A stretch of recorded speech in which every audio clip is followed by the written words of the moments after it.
আলাপচারিতার পক্ষ থেকে সকল বন্ধুদের আরও একবার আন্তরিক ধন্যবাদ জানিয়ে ও আমাদের চ্যানেলে সকলকে স্বাগত জানিয়ে শুরু করছি আরেকটি গল্পের কাহিনী কল্পবিজ্ঞান ও ভৌতিক কাহিনীর সমন্বয়ে গঠিত ভুতুড়ে ঘড়ি। রচনা শীর্ষেন্দু মুখোপাধ্যায়। শুরু হচ্ছে আজকের গল্প ভুতুড়ে ঘড়ি। দাদুর ঘড়ি চুরি গেছে, ব্যাপারটা অবশ্য নতুন কিছু নয়। এই নিয়ে তার মোট ৩২২টা ঘড়ি হয় চুরি গেছে, নয়তো হারিয়ে গেছে, কিংবা নিজেই মেরামত করতে গিয়ে নষ্ট করেছেন।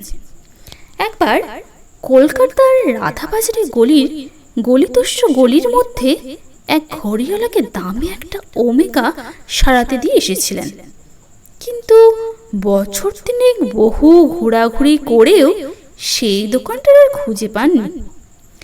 এবারের ঘড়িটা গেল একটি অদ্ভুত উপায়।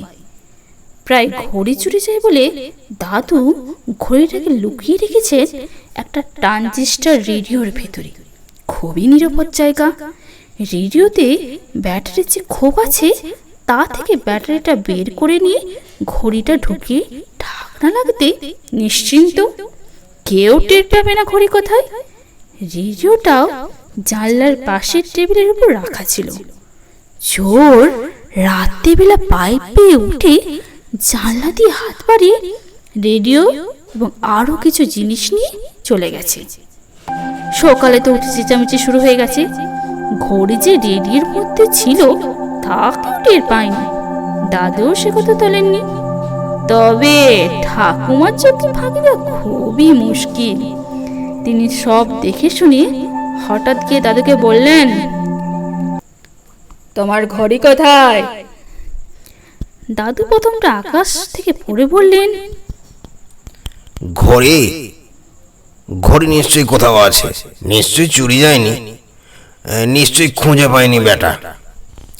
ঠাকুমা গম্ভীর গলায় বললেন, তবে বের করো, দেখাও। ঘড়িটাকে চুরির মধ্যে ধরা যায় না। চোর নিয়েছে রেডিওটা, সে তো আর ঘড়ি নিতে আসেনি। তবে চুরির মধ্যে পড়বে কি করে? তার মানে কি, ঘড়ি কি তুমি রেডিওর মধ্যে রেখেছিলে?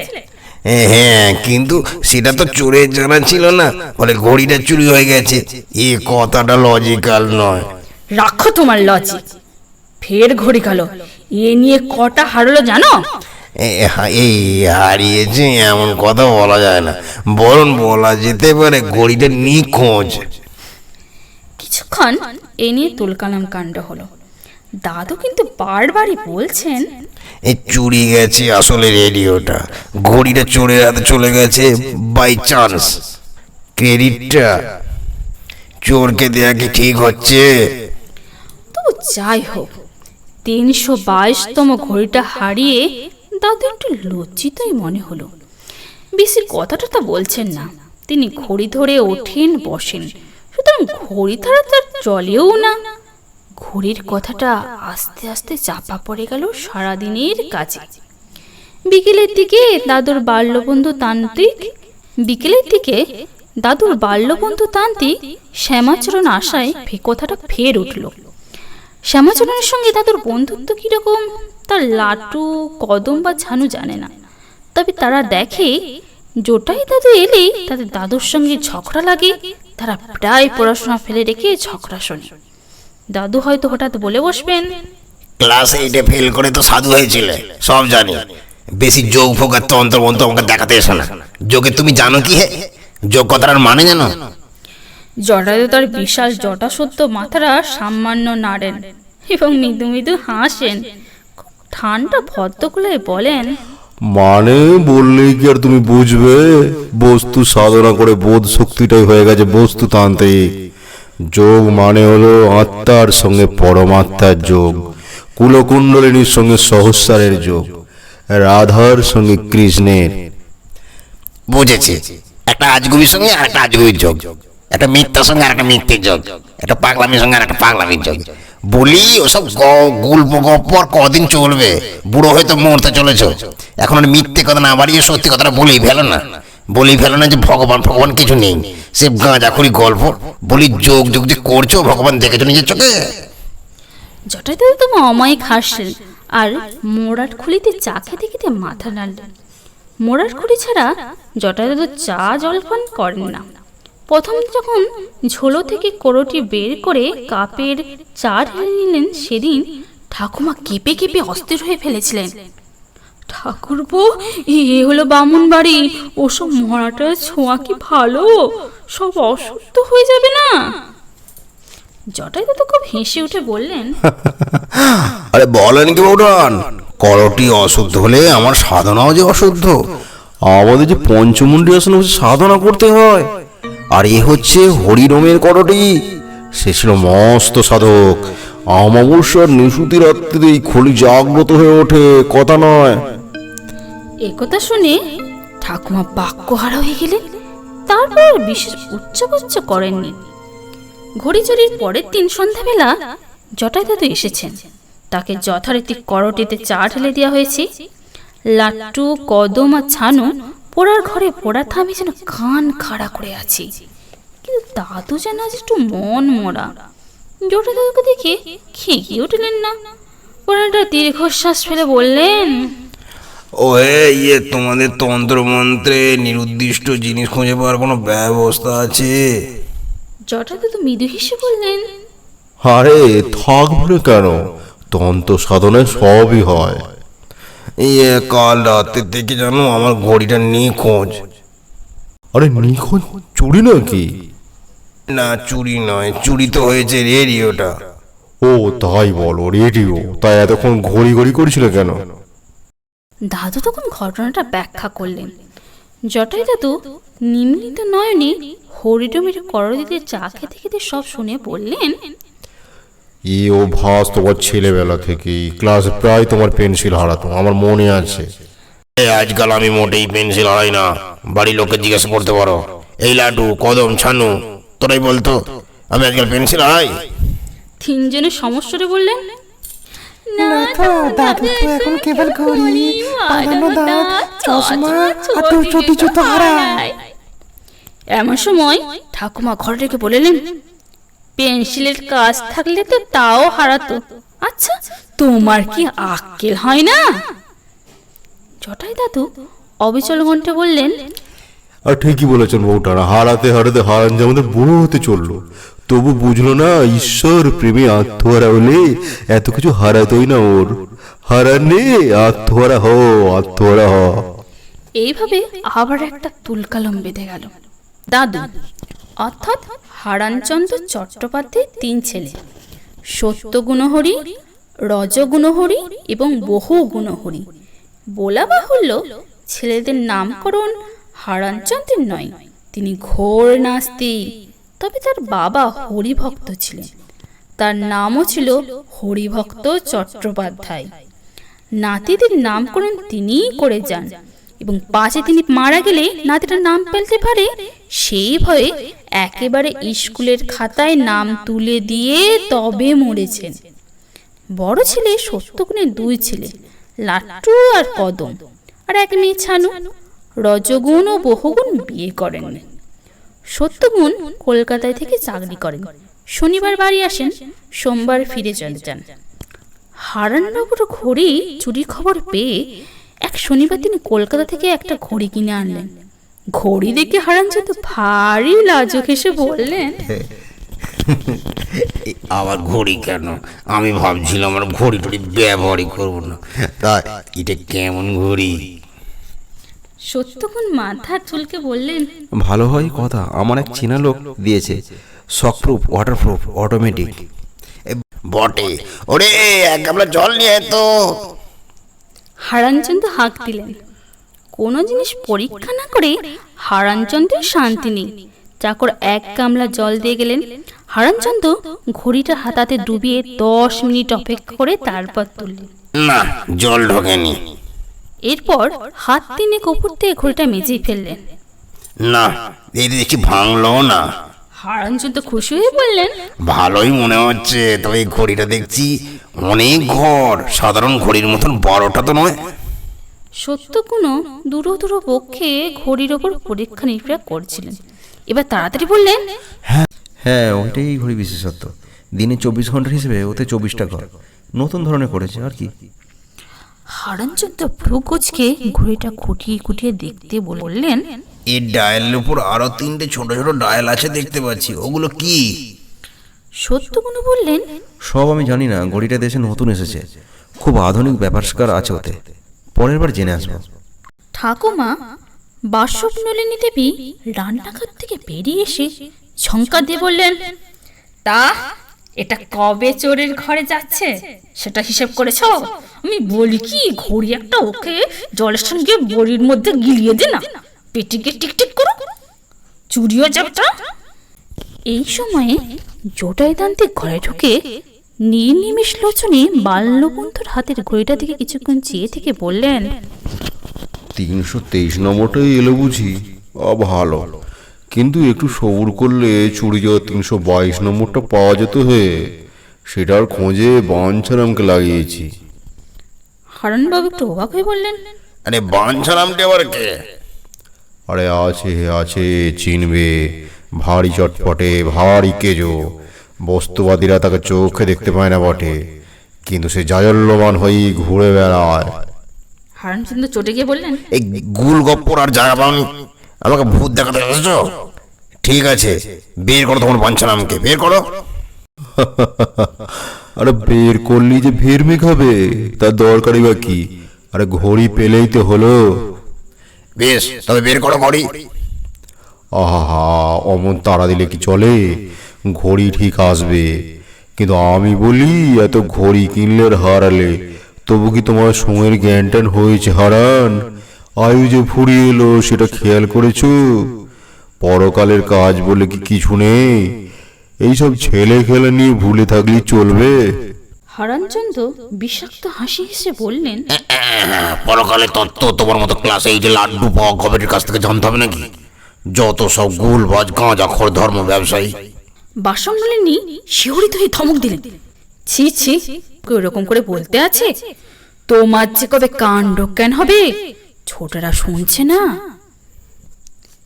হারানচন্দ্র স্থিমিত হয়ে বললেন, তাও ওই রকম বলে কেন?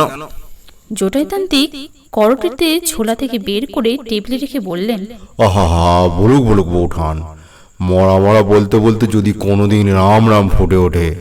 হারানচন্দ্র রাতে ঘড়িটা বালিশের তলায় নিয়ে শুলেন। মাঝরাতে হঠাৎ তিনি চেঁচামেচি করে উঠলেন, এই সিগারেট রেডিওটা বন্ধ করে, এত রাতে রেডিও শুনছে কেন? হ্যাঁ। হারানচন্দ্রের বাজ খায় গোলার চিৎকার বাড়িসত্তর লোক উঠে পড়ে। কে রেডিও চালাচ্ছে তার খোঁজ শুরু হয়ে যায়। বাসনলিনী উঠে সময়কে ধমক দিয়ে বলে, তোদের কি মাথা খারাপ হলো নাকি রে? ওর কোথায় কান্দিস? রেডিও কোথায় বাজছে? রেডিও তো চুরি গেছে না?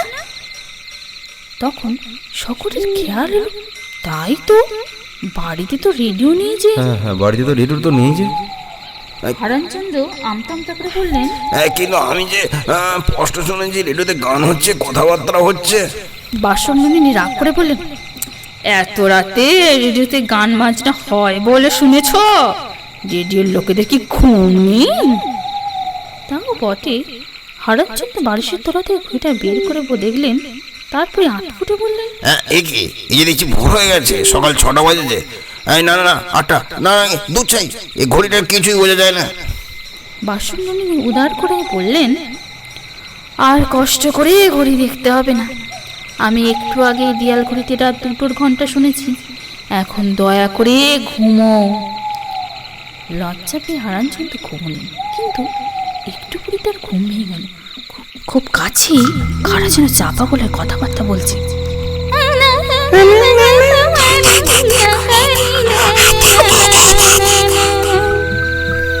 ভাষাটা একটু বিচিত্র।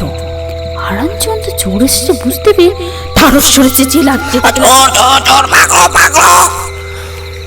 আবার 12 লোক উঠে ছোটাছুটিতে দৌড়াদৌড়ি শুরু করলো, কিন্তু চোরের কোনো চিহ্ন পাওয়া গেল না। বন্ধ দরজা বা জানলার শিক সব অক্ষত আছে। খাটের তলা বা পাটাতলাও কেউ লুকিয়ে নেই। হারানচন্দ্র মাথা চুলকে বললেন, এই একজন নয়, কয়েকজন চলে এসেছিল, তাদের মধ্যে আবার একজন মেয়ে ছেলে, আমি স্পষ্ট তাদের কথা শুনেছি। পার্শ্বনন্দিনী চোখ পাকে বললেন, কি বলছিলে শুনি? এই কথাটা ঠিক ধরতে পারলাম না, ভাষাটা অন্যরকম। জন্মে শুনি যে চোর চুরি করতে এসে কথা বলে। তোমার আজ হয়েছে কি বলো তো? এই রেডিও শব্দ শুনছো, ওই চোরের কথাবার্তা শুন, বলি লোককে ঘুমোতে দেবে নাকি? হারানচন্দ্র ধমক খেয়ে আবার শুয়ে, কিন্তু ঘুম এলো না। চোখ বুঝে নানা কথা ভাবছেন। হঠাৎ শুনতে পেলেন কাক ডাকছে, কোকিল ডাকতে, শাঁখ বাজছে। চমকে উঠে বসলেন। তবে এবার আর চেঁচামেচি করলেন না। তার মনে হলো বাস্তবিক তিনি স্বপ্ন দেখছেন কোথায়। কাক ডাকার তো কোনো কারণ নেই। ভোরতে বিস্তর বাকি, বাইরে ঘুটঘুটে অন্ধকার। হারানচন্দ্র বসে বসে ভাবতে লাগলেন, এসব হচ্ছেটা কি? আমি যা শুনছি তা মিথ্যে নয়, অথচ আর কেউ শুনছে না কেন? কেন? ভাবতে ভাবতে বালিশের তোড়া থেকে ঘড়িটা বের করে হাতে পড়লেন। তারপর বিছানা থেকে নেমে বারান্দায় ইজি চেয়ারে বসে আরো ভাবতে লাগলেন। আচমকা একটা মেয়ে খুব কাছের কোথাও খিলখিল করে হাসছে।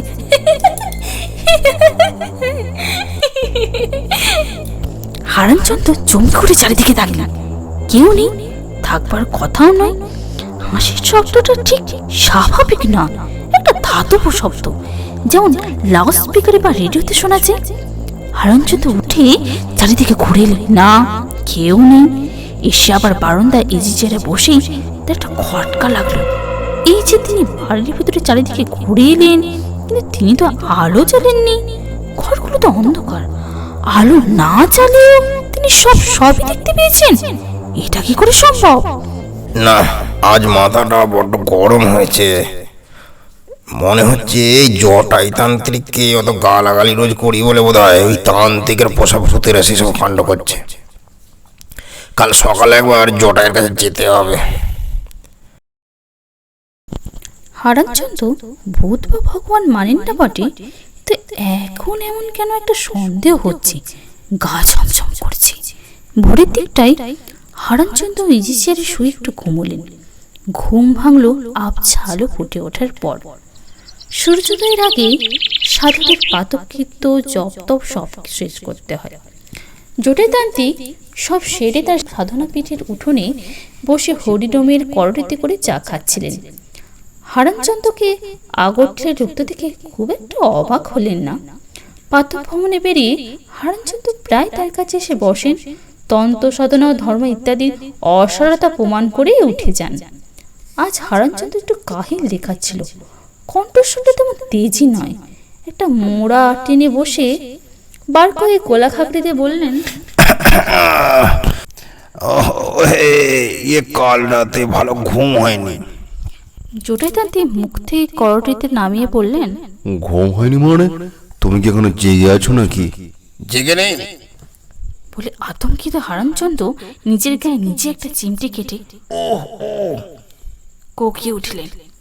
জটায়ুতান্ত্রিক উদার হাসি মুখখানা ভাসিয়ে বললেন, আরে না না না, তোমার দেহের ঘুম ভেঙেছে বটে হে হারান।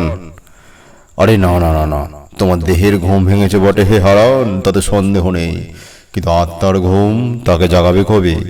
সে যদি না জাগলো তবে আর জাগ্রত আছে বলি কি করে?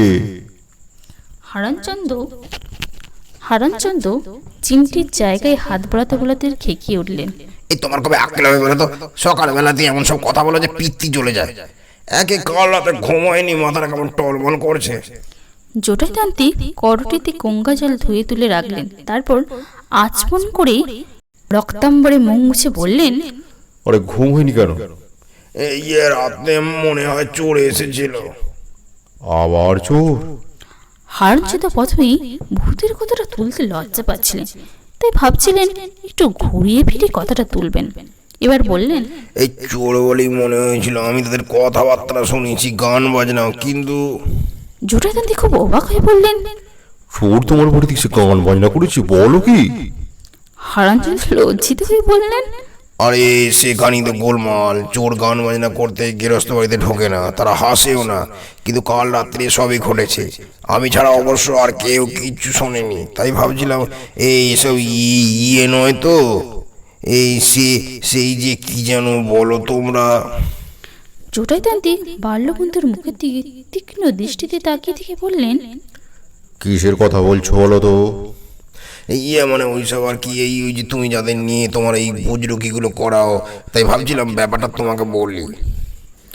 জটায়ুতান্ত্রিক মাথা নেড়ে বললেন, বুজরুকি আমি কখনো করিনি, কি জিনিস তাও জানি না। কাল রাতে কি তোমার বাড়িতে কোনো ভৌতিক ঘটনা ঘটেছে? অনেকটা তাই, তবে আমি ওসব বিশ্বাস করি না, তা আগেই বলে রাখছি। খুলে বলো। হারানচন্দ্র বললেন। জটায়ুতান্ত্রিক ঊর্ধ্বনৃত্য হয়ে চুপ করে বসে শুনলেন। বলা শেষ হলে জটায়ুতান্ত্রিক একটা বিশাল শ্বাস ফেলে বললেন, বুঝেছি। কি বুঝলে? ব্যাপারটা খুব সহজ নয় হে হারান। হারান মুখ ভেঙচি বললেন, এই সহজ নয় হে হারান, খুব বললে। এতকাল জব তবের ভণ্ডামি করে এখন সহজ নয় হে হারান বলবে, এইটা শোনার জন্য কি তোমার কাছে আসিনি? বলি কিছু বুঝেছো ব্যাপারটা? বুঝেছি। ছাই বুঝেছো, কি বলো তো? জটায়ুতান্ত্রিক গম্ভীর হয়ে বললেন, ঘড়ি। ঘড়ি মানে? মানে তোমার ওই নতুন ঘড়িটা গো, ওটাই যত নষ্টের মূল। হারানচন্দ্র তাড়াতাড়ি ঘড়িটার দিকে তাকালেন। ঘড়িটা একটু অস্বাভাবিক বটে, এখনো পর্যন্ত তিনি ঘড়ি দিকে সময় আজ করতে পারেননি। কাঁটা দুটো কখন যে কোন ঘরে থাকবে তার কোনো স্থিরতা নেই। এইসব আধুনিক যন্ত্রপাতি তার পছন্দ না, সাবেকি জিনিসই অনেক ভালো। তিনি বললেন, ঘড়ির সঙ্গে এসব ঘটনার কি সম্পর্ক? কি সে পাগলের মতন কথা বলো? জটায়ুতান্ত্রিক গম্ভীর হয়ে বললেন, এর আগে কোনোদিন এরকম ঘটনা ঘটেছে? না। ঘড়িটা আসার পরে কেন ঘটলো তা ভেবে দেখেছো? ভাবার সময় পেলাম কোথায়? আমার কিন্তু ভাবা হয়ে গেছে। কি বুঝলে ভেবে? বুঝলাম যে ঘড়িটা নতুন নয়, নিশ্চয়ই এর আগে এই ঘড়িটার একজন মালিক ছিল। কোনো কারণে সেই মালিকের মৃত্যু ঘটেছে এবং সেই ঘড়ির মায়া এখনো কাটাতে পারেনি। আত্মাটা ঘড়ির কাছাকাছি ঘুরঘুর করছে। কাল রাত্রে তুমি যে সব শব্দ শুনেছ তা সম্পূর্ণ ভৌতিক। হারানচন্দ্র বেকুবের মতো কিছুক্ষণ খেকিয়ে উঠতে গিয়েও পারলেন না। কথাটা তার অযৌক্তিক মনে হচ্ছে না তো? ঘড়িটা ভালো করে আবার দেখলেন তিনি। সাধারণত কবজি ঘড়ির মতনই, কিন্তু হয়তো বা বড় স্টিলের। পুরনো নয় বটে, তবে সেকেন্ড হ্যান্ড হতে বাধা নেই। এসব জিনিস তো বহুকাল নতুনের মতনই থাকে। তিনি একটা দীর্ঘশ্বাস ছেড়ে বললেন, এসব আমি মানছি না, কিন্তু মানে ভূত আমি বিশ্বাস করছি না। তবে যদি ওসব থেকেই থাকে, তবে তোমাদের তন্ত্রমন্ত্রে কোনো বিধান নেই? জটায়ুতান্ত্রিক হাত বাড়িয়ে দিয়ে বললেন। ঘড়িটা দাও দেখি। হারানচন্দ্র ঘড়িটার হাত থেকে খুলে দিলেন। জটায়ুতান্ত্রিক সেটা অনেকক্ষণ হাতের মুঠোয় ধরে ধ্যানস্থ থাকলেন। তারপর খুব দুরাগত স্বরে বলতে লাগলেন, প্রবীণ সাহেব বেটে খাটো, ভারী জোয়ান, মুখটা দেখলেই মনে হয় খুনি। লন্ডনের সহ এলাকা একটা গলি ধরে দৌড়াচ্ছে। মধ্যরাত্রি পিছনে একটা কালো গাড়ি আসছে। টবিন চৌমাথায় পৌঁছে গেছে। পিছন থেকে গুরুত্ব করে শব্দ। টবিন মাটিতে বসে পড়লো। গুলি লাগেনি। সামনে একটা ট্যাক্সি। টবিনে এক লাফে উঠে পড়লো। কালো গাড়ি থেকে আবার গুলি। ট্যাক্সি চলে যাচ্ছে। জাহাজ ঘাটে একটা জাহাজ ছেড়ে যাচ্ছে। দেখে দেখে টবিন চোখে চারিদিকে লক্ষ্য আছে। এই গলিটা জাহাজ আটলান্টিক মহাসাগর পার হচ্ছে। রাত্রি টবিনের কেবিনের দরজা আসতে খুলে গেল। কে? গরম গরম। হারানচন্দ্র হাঁ করে জটায়ুতান্ত্রিকের মুখের দিকে চেয়ে আছে। জটায় চোখ খুলে বললেন, জলের মতো পরিষ্কার, এ হচ্ছে টবিনের ঘড়ি। এই টবিনকে? একটা খুনি, গুন্ডা, ডাকাত। তুমি জানলে কি করে? ধ্যান যোগে। হারানচন্দ্র রেগে উঠতে গিয়েও পারলেন না। কি জানে বাবা, সত্যিও হতে পারে। বললেন, টবিন কি খুন হয়েছে নাকি? তবে আর বলছি কি, তার আত্মা ঘড়িটার সঙ্গে লেগে আছে। তুমি দেখতে পাচ্ছ? পরিষ্কার, তবে দেখার জন্য আলাদা চোখ চাই। ঘড়িটা কি তাহলে ফেরত দেবো? আমি থাকতে তুমি ভূতের ভয়ে ঘড়ি ফেরত দেবে? পাগল নাকি? ঘড়িটা আমার কাছে এখন থাক, শোধন করে দিয়ে আসবো ক্ষণ। হারানচন্দ্র সম্মতি প্রকাশ করে উঠে বললেন। তারপর বললেন, বাড়িতে নিয়ে কিছু বলো না। আরে না, নিশ্চিন্তে থাকো। হারানচন্দ্র বিরস মুখে বাড়ি ফিরলেন।